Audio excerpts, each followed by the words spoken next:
For 2 millennia, the story of Jesus of Nazareth has been strictly anchored to the dusty roads of Jerusalem and the surrounding Levant. Yet, the man at the center of Western civilization's most heavily scrutinized biography has a massive, unexplained void in his personal history. This timeline shows the biographical record. We see a sudden disappearance from the texts at age 12, followed by an abrupt reappearance as a fully formed teacher at age 30. The standard historical consensus fills these 18 missing years with localized, undocumented carpentry work in Judea. But a controversial counter-theory suggests he left the region entirely, embarking on an 18-year educational expedition deep into the East. Confirming this journey would link the formative years of a central Western figure to an entirely different intellectual tradition. This map shows the physical reality of that hypothetical journey, stretching from the Mediterranean coastline across the Middle East and into the Indus Valley. The route aligns with the established arteries of the Silk Road, making long-distance travel a reality for first-century pilgrims.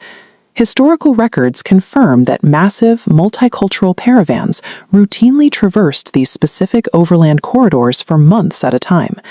A traveler still had to navigate brutal geographic barriers, extreme weather, and the heavily fortified borders separating the Roman and Persian worlds from the East. The logistics hold up. An ancient Judean could physically walk to India. The question then shifts to whether any verifiable evidence was left behind. The search takes us to the geographic extreme of this theory, the high-altitude isolation of the Tibetan Plateau.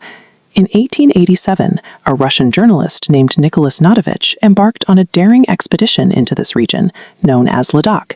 After suffering a broken leg, Notovich sought refuge at Hemis, a remote Buddhist monastery hidden high in the mountains. While recovering there, he claimed to have located a set of ancient Tibetan scrolls. He said the local lamas translated texts detailing the life of a traveling prophet named Isa. Notovich reported that these scrolls described Isa arriving in India at age 14 to study under Buddhist monks and Hindu scholars, before returning home in his late 20s.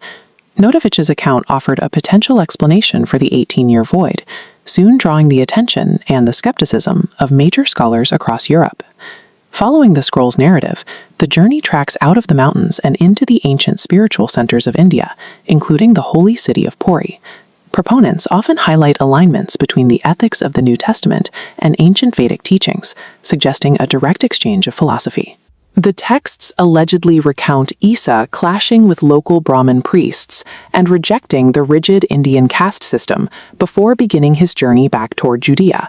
But these claims faced immediate resistance from the historical community.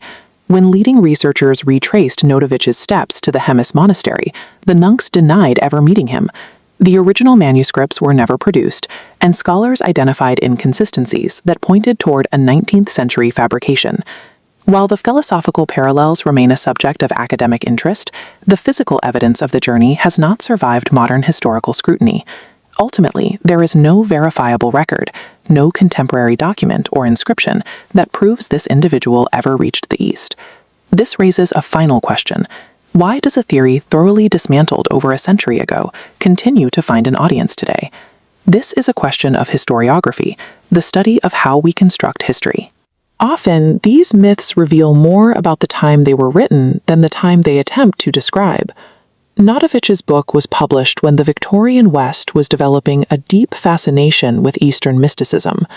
He provided a narrative that mirrored the interests of his 19th century readers. Today, the story persists because it satisfies a modern desire for a unified spiritual tradition that bridges the gap between Eastern and Western cultures. The persistence of the Indian narrative reveals more about a modern appetite for universal spiritual connection than it does about the historical record of the first century.